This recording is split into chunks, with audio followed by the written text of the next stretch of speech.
kalau kita mau tahu seberapa sih akar gigi kita, itu kita lihat gigi kita sendiri yang kelihatan seberapa, itu biasanya 2,5 sampai 3 kalinya. Nah itu akarnya, panjangnya itu. Jadi kalau misalnya panjang gigi kita dari ujung dari yang terlihat dari ujung ini kan di atas gitu ya, ini dari ujung sini sampai ke gusi, dari ujung sampai ke pangkal gusinya itu misalnya dia 10 cm, berarti akar gigi kita kurang lebih 30 cm.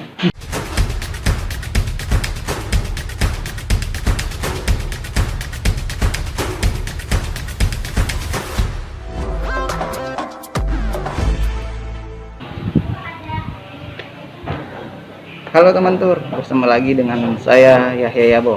Nah kali ini kita akan bincang-bincang seputar bagaimana pengalaman seorang dokter gigi yang ada di Kota Bontang bersama Dokter Diah. Diperkenalkan dulu nama lengkapnya. Saya Heni Diah Yulianti, dokter gigi di salah satu puskesmas di Bontang. Iya, betul. Di salah satu puskesmas di Kota Bontang. Nah dok, menanyakan dulu, saat ini sehat dok? Alhamdulillah Siap. sehat. Nah, sedikit bertanya tuh terkait pengalamannya di dunia kedokteran saat ini. Pertama kali melihat profesi atau berkecimpung di dunia kedokteran seperti apa? Ya, kalau mau menceritakan pertama kali berkecimpung berarti sebetulnya mulainya dari kuliah toh. Saya kuliah mulai dari tahun 1995 sampai 2001 di Universitas Airlangga, jadi lulus 2001. Setelah itu alhamdulillah langsung jarak 1 bulan dari lulus itu kebetulan waktu itu PTT, jadi pegawai tidak tetap untuk Pulau Jawa dibuka. Jadi saya coba untuk daftarkan, akhirnya diterima untuk PTT di puskesmas, salah satu puskesmas di Kabupaten Sukoharjo di Jawa Tengah. Nah mulai dari situ saya sudah mulai langsung mempraktekkan apa yang sudah saya dapat di bangku kuliah, seperti itu. Dari tahun 2001 sampai selesai lulus PTT itu 2004.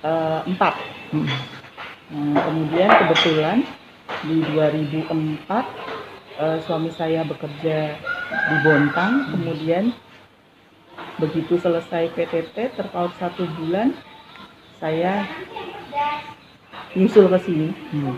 Kemudian terpaut 1 bulan dari saya berada di sini dibuka CPNS, pendaftaran CPNS waktu itu. Saya coba-coba ikut dan alhamdulillah mungkin rezekinya memang di Bontang ya. Jadi saya diterima. Jadi mulai bekerja di sini 2005 dong. Bulan Februari. Seperti itu. Jadi ya mulai dari, jadi sebetulnya kalau prakteknya sudah mulai dari 2001 ya, karena PTT di Jawa, kemudian melanjutkan PMS-nya di sini. Seperti itu. Tadi itu PTT itu yang pegawai tidak tetap. Jadi yang pegawai dari pusat, biasanya dulu tuh gajinya itu dari pusat. Kalau yang sekarang PNS ini kan sekarang rata-rata PNS daerah ya. Jadi dari penggajiannya dari APBD daerah. Nah, pada saat awal-awal kuliah dan masih di PTT itu seperti apa pada saat itu? Kalau kuliah ya, kalau boleh cerita mungkin nanti sebagai salah satu persiapan juga, siapa tahu nanti ada beberapa orang yang mau atau berminat melanjutkan sekolahnya menjadi dokter gigi. Salah satu mungkin yang unik, boleh dibilang unik di dokter gigi itu kalau terkait dengan materi pembelajaran gitu ya, materi kuliah, kita pasti mendapatkan semua yang dibekalkan untuk dokter umum. Jadi tentang sistem di tubuh kita itu ada semua, anatomi, histologi, biokimia itu ada semua. Kemudian mulai penjurusan ke urusan gigi itu dia biasanya di semester yang ke 3-4. Itu sudah mulai masuk ke gigi. Kemudian masuk ke preklinik biasanya namanya. Jadi kita mulai praktek tapi bukan ke manusia tetapi ke model-model gigi yang dikumpulkan. Nah, salah satu uniknya dari kalau misalnya mau kuliah ke kedokteran gigi, itu kita pada saat mau kuliah itu kita harus punya modal ngumpulin giginya orang-orang. Jadi gigi Berarti harus mencari. iya, mencari gigi yang relatif utuh, kemudian dikumpulkan gitu sehingga nanti sesuai dengan permintaan dari fakultasnya ya, maksudnya butuhnya gigi apa saja, jumlahnya berapa, seperti itu. Nah, gigi-gigi itu nanti yang dipakai untuk latihan awal pada saat sebelum kita masuk ke manusia, masuk ke klinik, jadi namanya preklinik seperti itu. Itu keunikan pertama. Keunikan yang kedua, kalau biasanya orang berobat gitu ya, orang berobat itu mereka yang sakit yang aktif datang ke tempat berobat.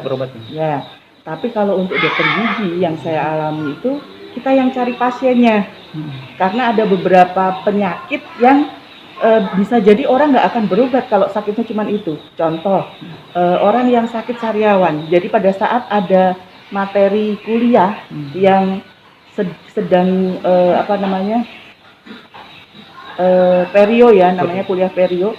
Kalau dia sedang disuruh nyari gitu, pasien yang menderita sariawan diameternya 0,5 senti seperti itu, kita cari kemudian kita bawa untuk dijadikan pasiennya di klinik seperti itu. Jadi itu tadi kita harus aktif untuk selain kita belajar, kita juga aktif mencari pasien. Dan mencari pasien itu ya untung-untungan sih karena ada orang yang memang dia bisa kooperatif seperti itu kan, ada yang dia agak malas, apalagi kalau ada satu mata kuliah di kedokteran itu, di kedokteran gigi yang butuh waktu agak panjang, namanya kuliah orto untuk pasang kawat gigi. Nah itu kan lama, butuh waktunya lama. Ya, jadi kalau kita mencari pasien tersebut itu bisa kita rawat itu sampai 2,5 tahun. Satu pasien.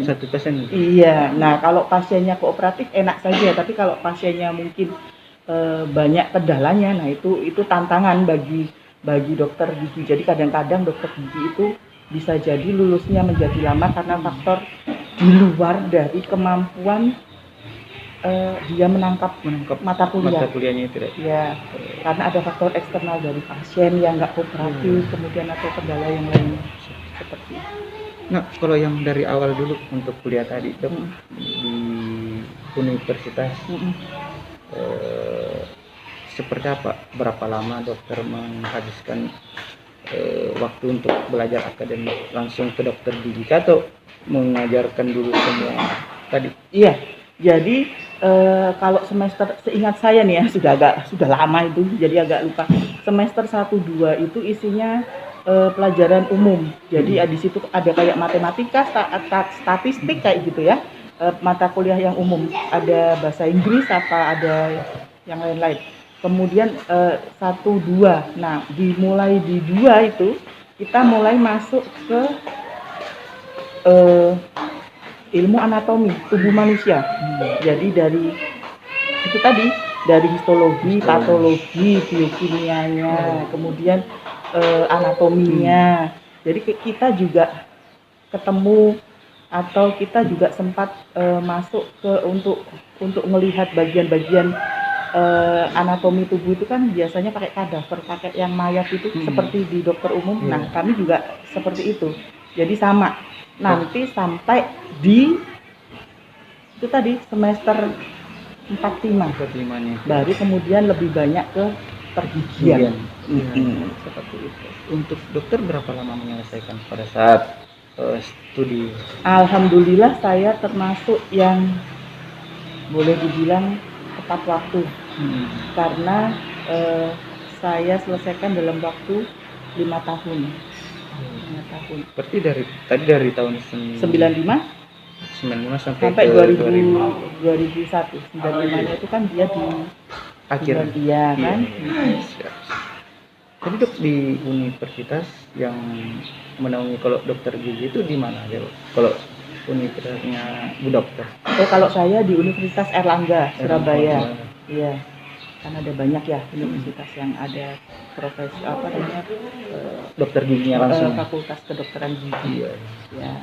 Nah, setelah melakukan tadi kembali ke pada saat PTT di Jawa dan melakukan aktivitasnya seperti apa, Dok? Pasien-pasien yang diobati atau diterapkan profesinya? Iya. Pada saat awal sekali dari kuliah kemudian turun ke dunia kerja lah ya sebagai PTT, ada beberapa hal yang ternyata tidak sesuai dengan teorinya kadang-kadang.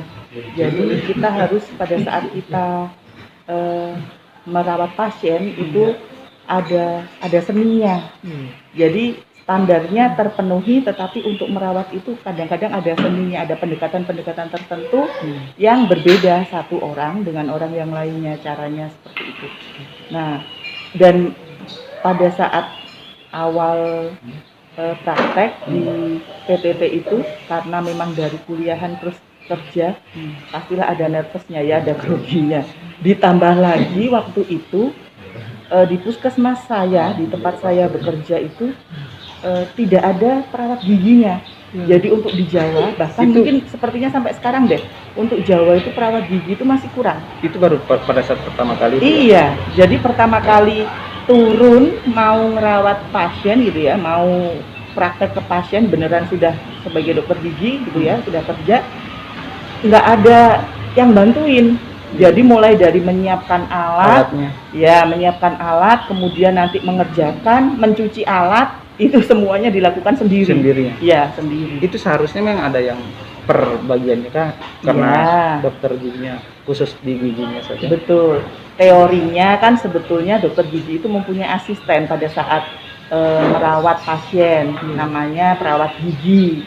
Tapi tidak semua puskesmas di Jawa memang terpenuhi perawat giginya. Jadi waktu itu dengan segala keterbatasan saya yang baru awal bekerja gitu ya, harus bekerja sendiri. Terus sudah begitu karena termasuk di wilayah kecamatan yang agak ke pinggiran begitu ya, yang tempat saya PTT itu. Jadi untuk mencuci saja itu nggak pakai wastafel, tapi pakai ember yang harus ditimba, diangkat, kemudian begitu.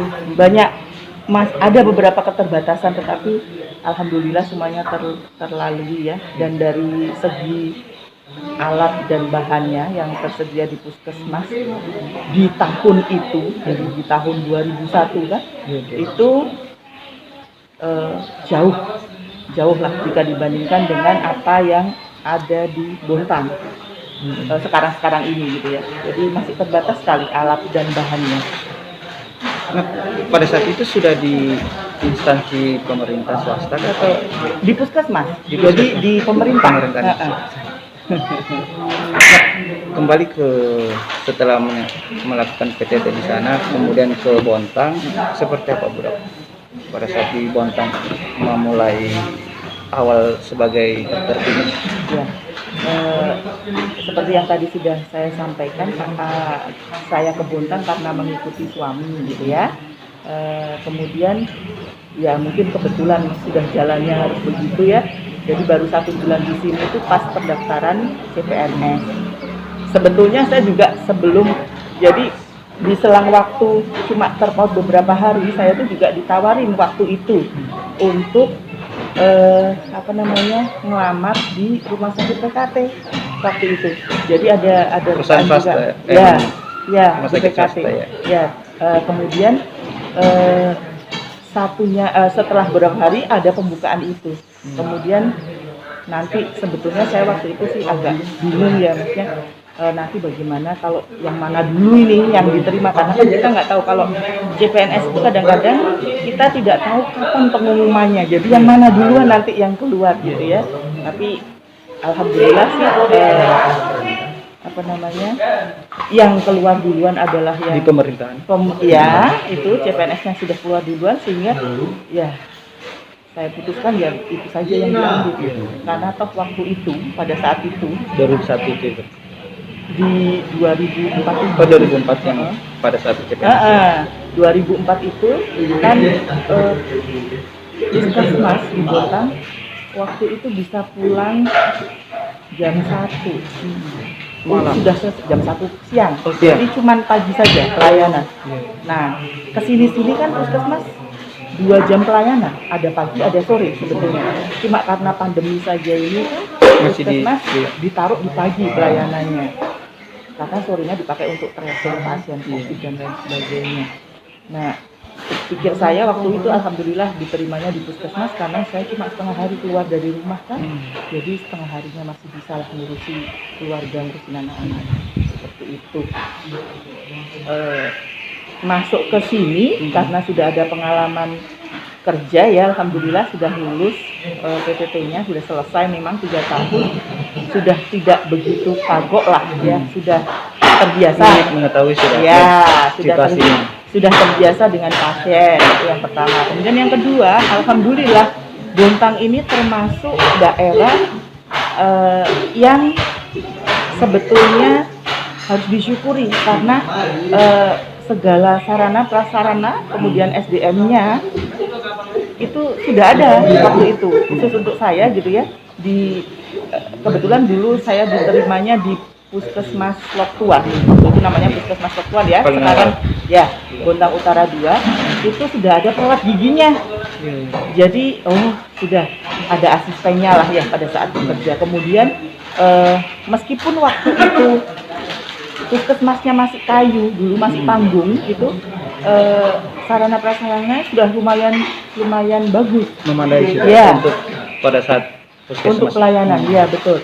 Dan di sana ada 2 kursi gizi yang terpasang di Puskesmas. Itu kan sesuatu yang wow sekali kalau di Jawa pas awal-awal itu kan cuma 1, itu pun yang model kuno, yang harus digenjot gitu ya. Kan ada yang dia dengan elektrik. Ya, dengan elektrik. Ada yang dia harus pakai kaki gitu ya. Nah, berarti dalam hal batasan standarnya sudah memenuhi ya pada saat itu? Sudah. Alhamdulillah di Bontang itu sudah termasuk yang bagus pemenuhan standar untuk pelayanan kepada masyarakatnya.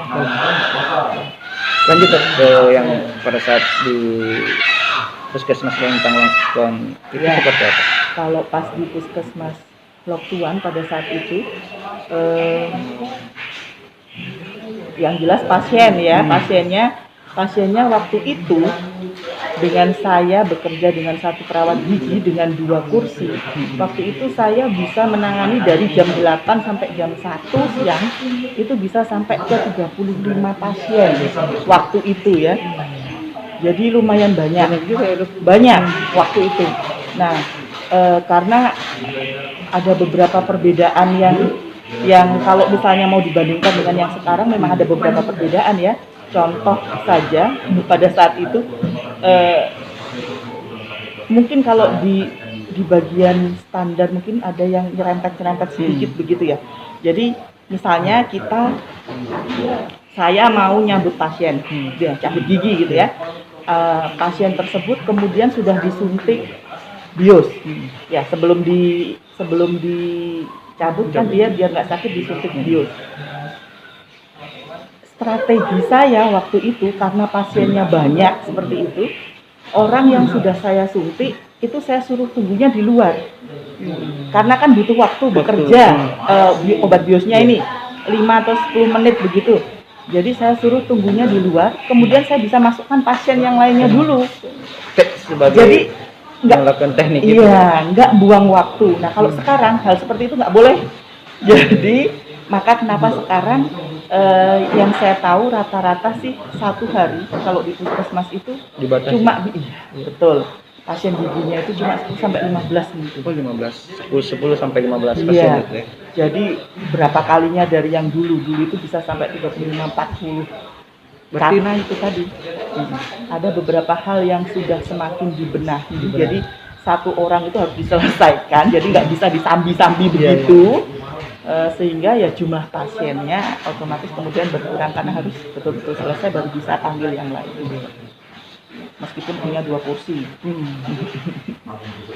berarti kalau mau satu pasien itu bisa berapa lama Dok untuk menyelesaikan pada saat Kasusnya ya, Iya, kasusnya tergantung keluhan. sih, tergantung kasusnya apa dulu. Kalau misalnya dia kasusnya hanya anak-anak dengan gigi goyang, otomatis nggak sampai 5 menit, insya Allah selesai. Kalau mau cuma cabut gigi ya, karena sudah giginya bergoyang.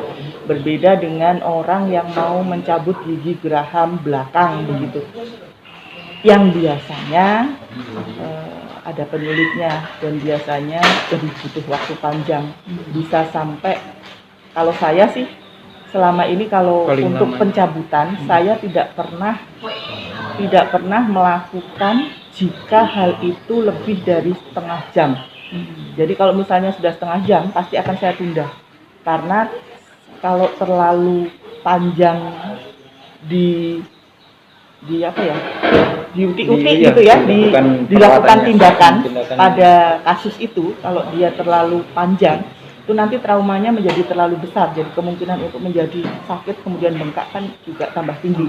Jadi saya biasanya kalau sudah setengah jam sampai di mana prosesnya itu, kalau misalnya tidak sampai selesai maka akan saya tunda. Iya. Untuk menyetopnya itu berarti dilanjutkan di lain hari. Iya, pada pasti saat janjian, kontrol. Iya. Iya. Disuruh untuk kontrol, datang lagi. Seperti itu. Kalau kesulitannya Dok untuk satu pasien gigi itu apa yang paling sulit biasanya yang dilakukan praktek? Kasusnya ya. Yang paling sulit ya itu tadi, kalau kita mau mencabut gigi geraham yang bungsu, yang di ujung. Karena biasanya yang pertama seringnya posisinya itu miring-miring biasanya, maka kenapa menjadi sakit. Terus yang kedua seringnya kalau karena dia miring kemudian dibersihkannya susah, seringnya itu berlubang, jadi gigi paling belakang berlubang mau dicabut.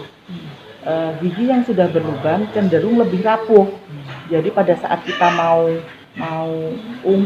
diungkit supaya dia bergoyang, atau dia mau diambil pakai tang, karena rapuh maka nggak ada pegangannya kan, jadi nggak keambil akarnya. Nah kalau sudah tinggal akarnya saja, nah di situ kompleksnya mulai muncul. Harus digur dulu, dibelah akarnya, diambil sedikit. Kalau boleh tahu Dok, untuk teknik satu pasien itu apa aja yang diterapkan dari praktek itu, teknik atau misalnya beda kasus kan dilakukan apa tekniknya sama semua diterapkan di satu pasien dengan pasien yang lain. Contoh ya, misalnya kita mengambil contoh untuk pencabutan. Untuk pencabutan gigi bawah begitu ya. Pencabutan gigi belakang bagian bawah dari gigi geraham kecil, kemudian gigi yang geraham yang 3 itu ya. Ada beberapa hal yang sama. Contoh untuk penyuntikan obat biusnya, cara nyuntiknya itu sama. Karena ada arah-arah yang harus diikuti. Sama gitu ya. Tapi kemudian pada saat sudah obat biusnya bekerja, maka pada saat kita mau mengambil atau mencabut giginya, satu orang dengan orang lainnya itu bisa jadi berbeda. Ada yang giginya itu harus ini gigi utuh gitu ya, harus dibagi 2 dulu supaya lebih mudah. Nah itu biasanya kita lihat dari postur tubuh orang.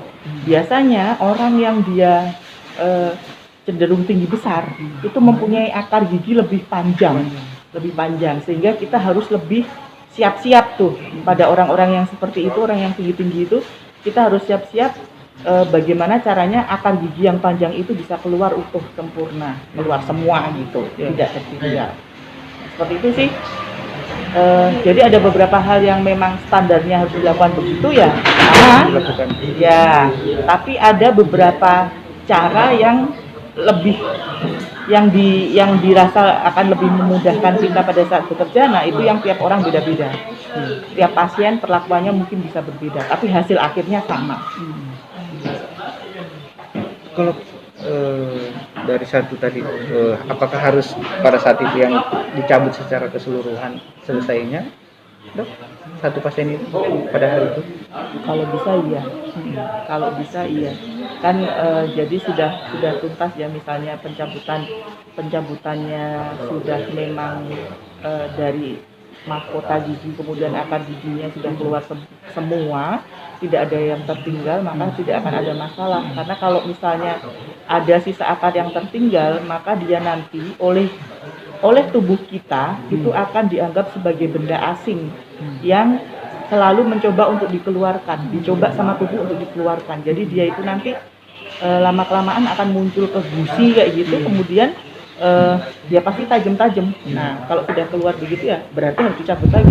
Kalau memang betul ada yang akar giginya belum berhasil diambil terus patah di dalam. Itu bisa tumbuh kembali kan atau seperti apa? Nggak bisa. Kalau dia giginya sudah gigi permanen, yang biasanya dia bergantinya dari usia anak 6, 7 itu, mulai pergantian gigi depan, bawah, atas gitu, gigi permanen nggak akan bisa tumbuh lagi. Nah, kalau berbicara bagian-bagian gigi dok, untuk kalau boleh tahu dari dasar awalnya sampai atasnya itu apa dok? Ya, itu tadi kalau bagian dari gigi itu terdiri dari dua bagian besar. Yang kelihatan di dalam mulut kita, yang warnanya putih atau ada yang agak kekuningan kayak gitu ya, dengan berbagai bentuknya, itu adalah mahkota gigi. Nah, itu adalah bagian yang berada di atas dari gigi. Nah, yang di bawah yang tertimbun, yang berada di dalam gusi dan di dalam tulang nggak kelihatan, itu adalah akar gigi. Nah, akar gigi ini memiliki bentuk yang berbeda-beda sesuai dengan jenis giginya. Ya, jumlahnya juga berbeda-beda. Jadi kalau gigi yang di depan itu dia akar giginya cuma satu.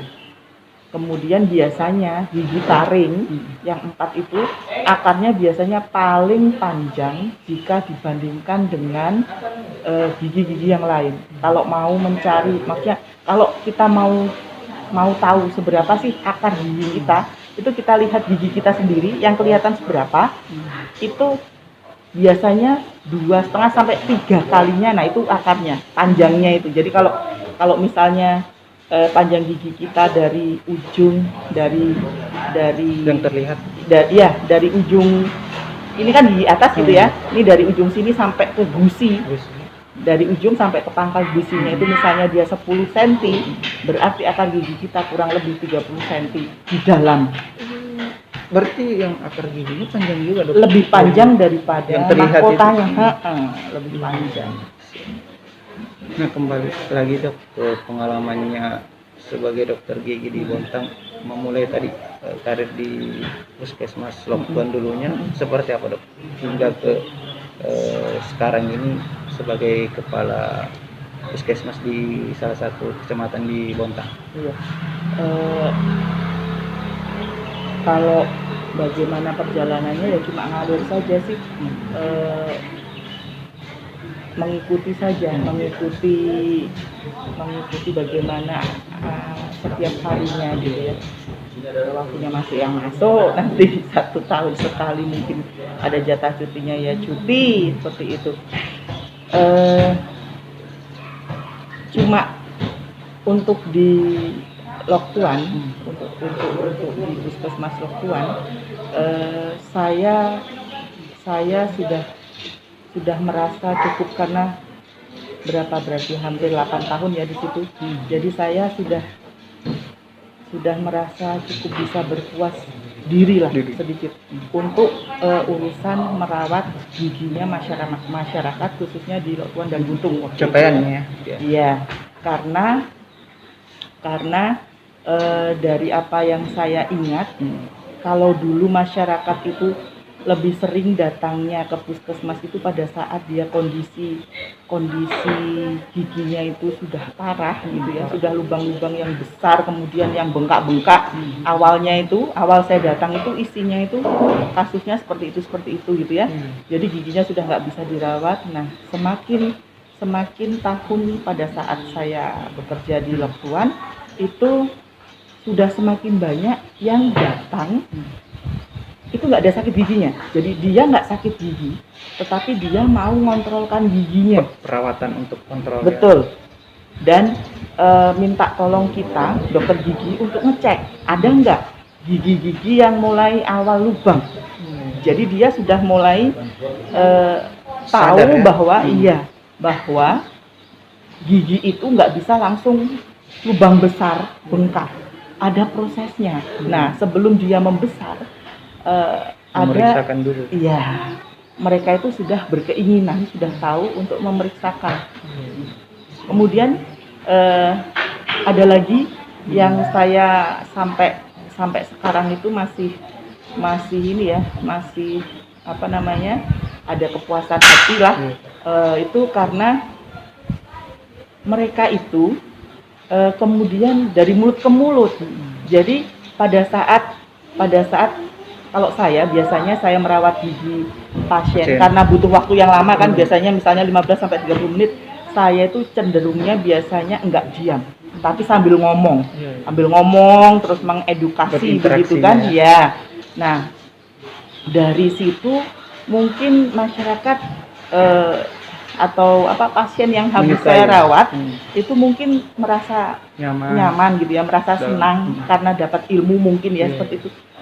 Di hari yang lain, saya masih ingat waktu itu ada yang sudah datang, loh Bu, kan kemarin sudah ya janjiannya, beliau memang nambal gigi yang harus bolak-balik. Jadi kan nambal gigi itu ada yang 1 kali selesai, ada yang 2 kali selesai, ada yang harus bolak-balik. Nah, beliau itu harus bolak-balik, dan saya ingat dia itu belum waktunya untuk jadwal datang. Nah, kenapa Bu di sini? Enggak kok Dok, saya ini daftarkan ini loh. Jadi dia bawa keluarganya untuk dilihat, kan saya suruh periksa. Iya, memberikan informasi ke saudaranya untuk bahwa ada dokter yang bisa gitu menangani dengan baik. Iya, seperti itu. Kemudian yang terakhir yang saya juga merasa senang karena kalau kita itu bekerja langsung di poli gitu ya, bekerja langsung berhubungan sama pasiennya, kita itu bisa melihat before afternya.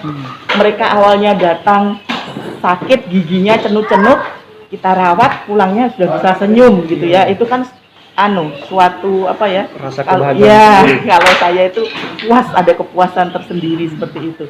Nah, ada kalau dulu di Lektuan rata-rata malah pasien saya itu banyak yang anak-anak umur 3-4 tahun, yang dia sudah, maksudnya dia ada, awalnya pasti mereka karena ada sakit giginya sih, tapi setelah itu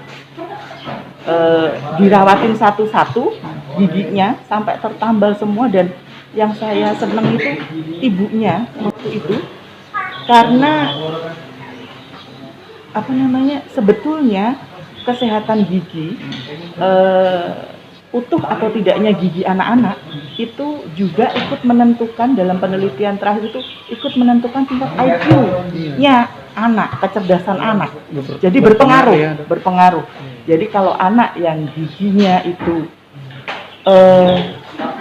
utuh akan mempunyai kecenderungan IQ lebih tinggi daripada anak yang giginya keropos semua. Dan mengubah itu butuh waktu. Dan yang sampai sekarang, karena kebetulan dia juga anak dari salah satu pegawai di puskesmas yang dari kecil memang sudah dibiasakan dirawat, sampai sekarang dia sudah kuliah, SMA atau kuliah ya, dan giginya menjadi rapi gitu. eh, dan masih ingat dengan saya kayak gitu, itu menjadi suatu kepuasan yang tersendiri. Dulunya intinya. dirawat sama Iya. Bu Dok, Iya. dan masih ingat gitu. Nah, kembali ke pengalaman yang saat ini, untuk seberapa sulit sih dari dunia dokter gigi ini, kalau dokter saat ini di situasi seperti ini? Kalau di situasi pandemi ya, kalau pada saat pandemi ini dokter gigi menjadi salah satu penyedia pelayanan kesehatan yang memang harus mempunyai protokol yang ketat, karena kita tahu sendiri COVID ini dia virusnya itu banyak masuknya di hidung dan di mulut, sedangkan dokter gigi memang yang diubek-ubek kan memang Setiap mulutnya. harinya ya, perawatannya lewat mulut. Iya, jadi memang harus betul-betul diproteksi, jadi harus dipersiapkan apabila memang betul mau melakukan perawatan kepada pasien, maka dokter gigi harus betul-betul siap sarana prasarana, ruangan prakteknya, kemudian kesiapan dirinya, APD-nya harus level 3, jadi harus betul-betul clear. Dan kalau untuk di Buntan sih kebijakannya, karena belum semua puskesmas itu memiliki standar ruangan poligigi yang memenuhi syarat, maka yang dilayani, dirawat itu adalah yang emergensi saja, yang memang membutuhkan perawatan segera untuk menghilangkan sakitnya. Untuk yang bisa direncanakan itu masih ditunda sampai saat ini. Berarti kalau saat ini lebih ekstra lagi gitu ya, untuk seorang pasien mau datang ke klinik gigi atau puskesmas. Kalau dokter sendiri, apa yang dilakukan ketika seperti itu, memproteksinya? Kalau saat ini melihat dokter gigi kan sekarang sudah sebagai kepala. Iya. Maka kalau saat ini, jadi kemarin kebetulan ini sudah waktunya anggaran perubahan ya. Jadi di anggaran perubahan ini kemarin saya sudah mencoba untuk mengusulkan beberapa alat yang dibutuhkan untuk memenuhi standar ruangan poligigi. Ada HEPA filter, kemudian ada exhaust fan. Jadi ruangan yang digunakan untuk merawat pasien itu sebisa mungkin bertekanan negatif. Jadi dia, kalau misalnya ruangannya itu ber-AC, maka udara yang di AC itu tadi itu tidak boleh cuma muter-muter aja di situ. Jadi dia harus disedot dengan exhaust fan, tapi sebelum disedot dikeluarkan harus difilter dulu sama air purifier yang ada HEPA filternya, sehingga pada saat dia disedot masuk ke HEPA filter, kemudian disedot keluar dari exhaust fan, itu udara yang di luar sudah bebas, sudah bersih seperti itu. Nah, saya kemarin itu tadi salah satunya dengan mengusulkan perawatan itu. Iya, untuk disediakan supaya teman-teman dokter gigi dan perawat gigi di puskesmas lebih aman. Kalau lebih yang memang yang harus ada di ruangan gigi itu apa saja sih, Dok? Dari perawatan yang harusnya dokter gigi butuhkan. Harus ada. Yang jelas harus ada, jelas kursi giginya beserta dengan kompresor. Biasanya kompresor tidak di dalam ruangan karena berisik suaranya, ada di luar ruangan. Kemudian harus ada alat untuk sterilisasi alat kedokteran giginya, alat yang dipakai untuk merawat. Nah, itu juga biasanya tidak di dalam ruangan, tetapi dijadikan satu di ruang sterilisasi. Kemudian ada alat-alat sendiri untuk masing-masing kasus. Dokter gigi itu kan misalnya ada gigi yang berlubang, maka ada alat-alat yang digunakan untuk menambal gigi, alat-alat yang digunakan untuk membersihkan gigi. Kemudian kalau ada karang gigi, ada alat yang memang khusus untuk membersihkan karang gigi. Nah, Kalau misalnya kasusnya adalah gigi yang hendak dicabut, maka harus ada tang cabut dan segala macam peralatan lain yang digunakan untuk pencabutan gigi. Banyak sekali alat yang digunakan di poli gigi, kecil-kecil dan bermacam-macam. Oke Bu, kalau hambatannya yang dilakukan Ibu Dok sebagai dokter gigi dan kepala sekarang apa? Kalau hambatannya itu tadi ya, karena kita mungkin kalau sekarang ini kan masanya masih pandemi, jadi persiapan kalau betul untuk merawat pasien, persiapan sebelum kita merawat harus ekstra dan itu harus dipenuhi dulu, dan pemenuhan itu butuh biaya. Nah, sedangkan di Bontang, mungkin tidak cuma di Bontang, di Indonesia, di kabupaten kota, di seluruh Indonesia pada umumnya itu rata-rata anggarannya tersedot ke COVID. Penanganan. Ya betul. Kan kita sekarang yang sedang ditekankan adalah bagaimana penekanan kasus COVID, kemudian bagaimana percepatan pelaksanaan vaksinasi. Nah, semua anggaran itu direfocusing, tersedot ke situ, sehingga pada saat kita mau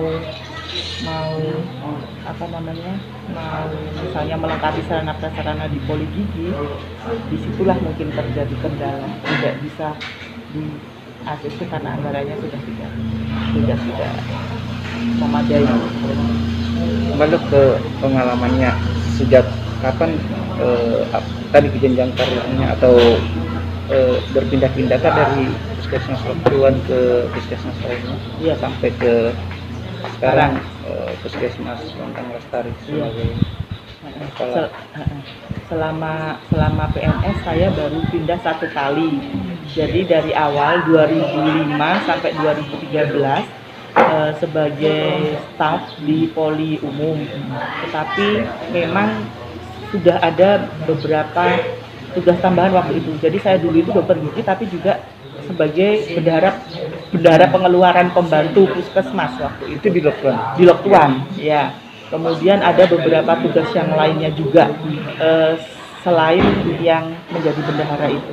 Kemudian 2013 sampai sekarang di Puskesmas Bontang Lestari, jadi cuma pindah satu tempat saja.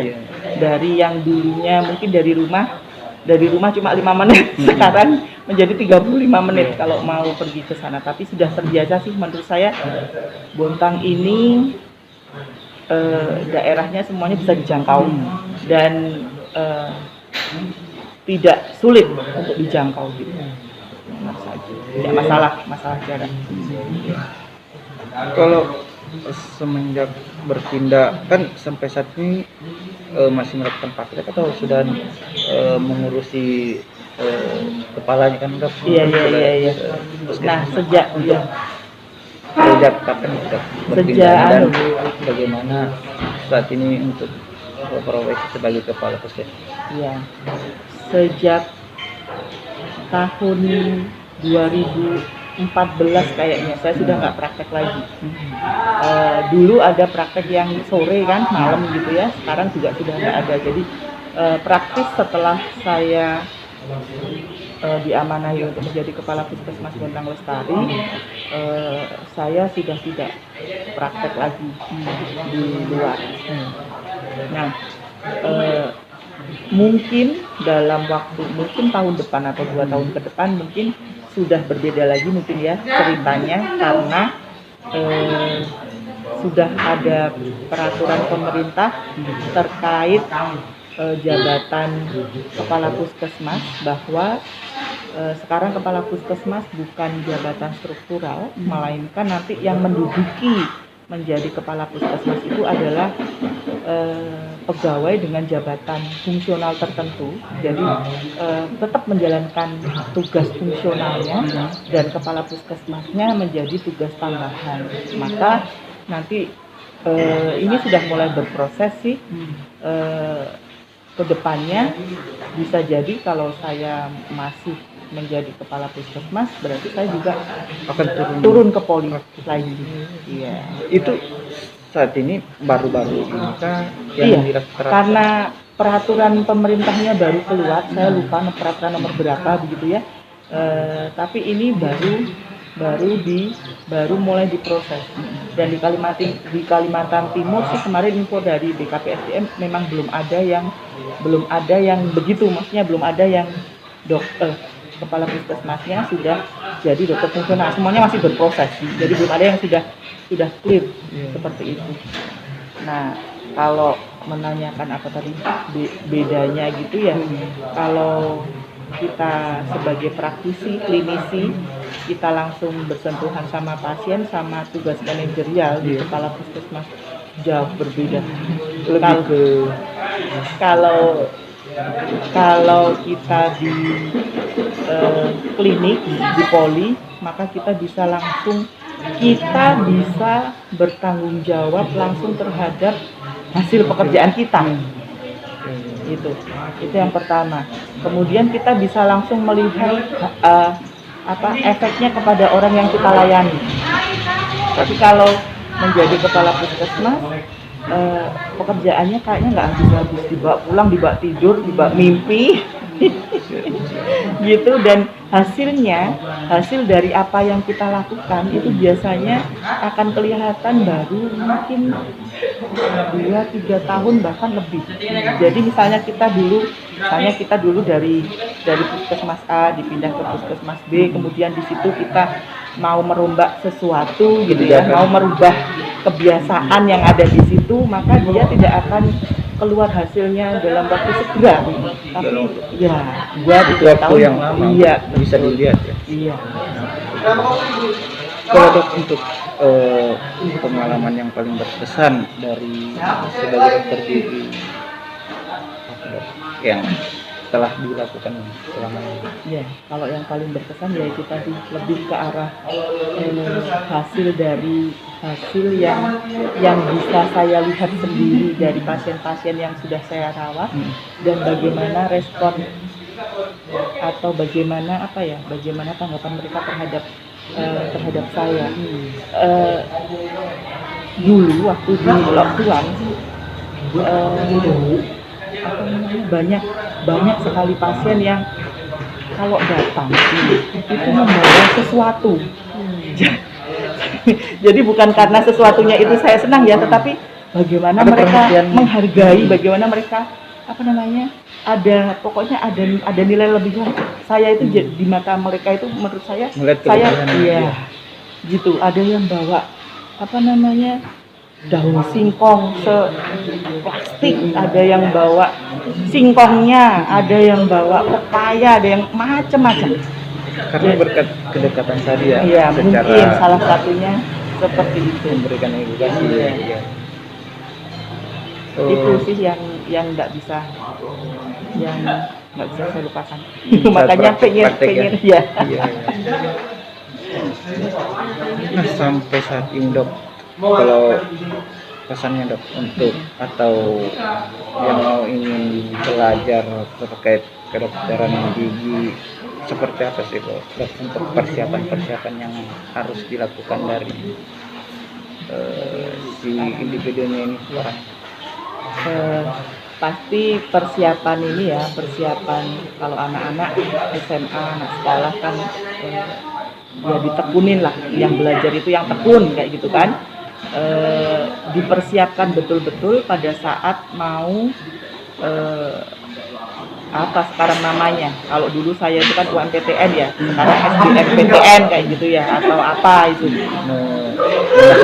Iya, sebelum ujiannya maka harus disiapkan betul-betul, jangan separuh-separuh. Dan lagi sekarang itu sebetulnya banyak jalur ya yang saya tahu untuk kita bisa kuliah sesuai dengan apa yang kita inginkan. Dari jalur prestasi pun, kalau kita sudah mempunyai rekod prestasi, itu malah nggak usah ujian.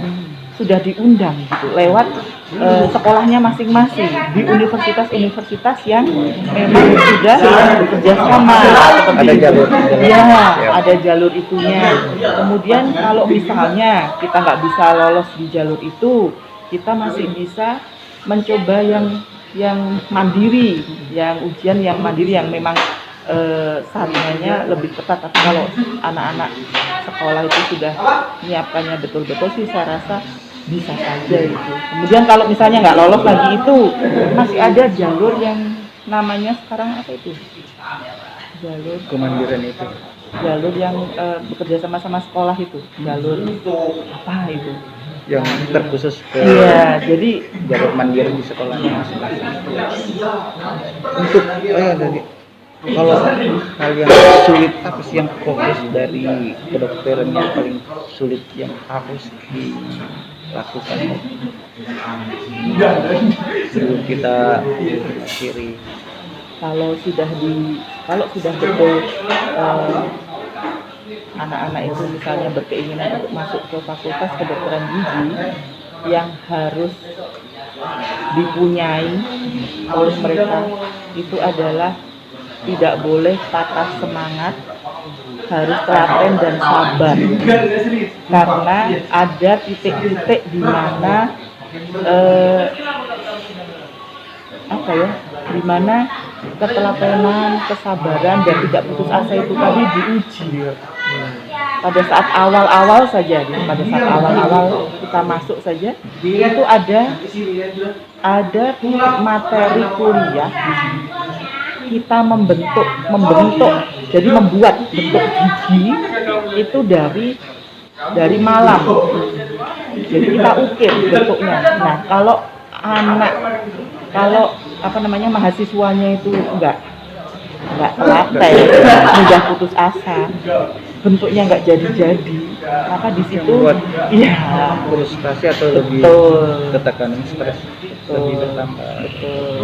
Itu di titik awal. Kemudian nanti pada saat sudah masuk ke klinik, sudah menangani pasien dengan segala macam tadi kerepotannya, pasiennya kooperatif atau tidak, dosennya killer atau enggak gitu kan, dan yang lain-lainnya gitu.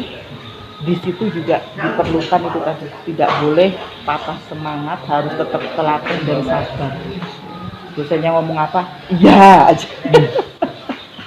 Kalau biasanya yang keadaan yang seperti itu seperti apa untuk menanganinya, dari dokter sendiri atau masukannya ke yang lain? Kalau saya sih, kalau untuk hal-hal yang memang harus dilanjutkan, ya mau nggak mau tidak boleh putus asa. Ya pokoknya dilakukan saja terus itu, sambil tentu saja tidak boleh lepas dari dari berdoa ya, dari beribadah, dari menyerahkan semuanya. Itu masalah yang timbul itu kan, ya ini misalnya masalah ini dianggap besar, tapi kan sebetulnya Tuhan kita Allah lebih besar gitu ya. Jadi begitu sih. Ada jalannya ya? Ada, pasti ada jalannya. Meskipun misalnya harus bulet-bulet muter-muter dulu, itu pasti ada jalannya. Begitu. Terakhir Dok, lagi untuk pesannya kepada channel Office Tour TV Temantur yang mau melihat atau diskusi ke dokter terkait kedokteran gigi seperti apa? Ya, kalau misalnya ada yang tertarik gitu ya, boleh saja kalau misalnya mau bertanya-tanya atau mau berdiskusi terkait dengan pilihan profesi kedepannya mungkin ya, seperti itu. Boleh saja kalau misalnya mau menghubungi saya. Kalau di jam kerja dari hari Senin sampai Sabtu saya insya Allah biasanya sering berada di puskesmas, kecuali pada saat harus ada kegiatan di luar. Selain itu ya bisa berkontak lewat, kalau saya sih saya tidak punya media yang lain-lain. Paling WA. Seperti itu. Siap. Nah, itu tadi sedikit bincang-bincang kita dengan dokter gigi yang selama ini bertugas di Kota Bontang dari awal karirnya sebagai dokter gigi perempuan hingga saat ini sebagai kepala di salah satu puskesmas di kelurahan yang ada di Kota Bontang. Nah, nanti kita akan bertemu atau berjumpa lagi dengan bintang tamu yang saya akan undang yang bisa memberikan inspirasi dari terkait profesi yang dia tekuni atau yang saat ini dilakukan. Nah, untuk itu sampai di sini dulu untuk bincang-bincang santai kita kali ini bersama saya Yahya Yabo di Office Tour TV. Dah. Untuk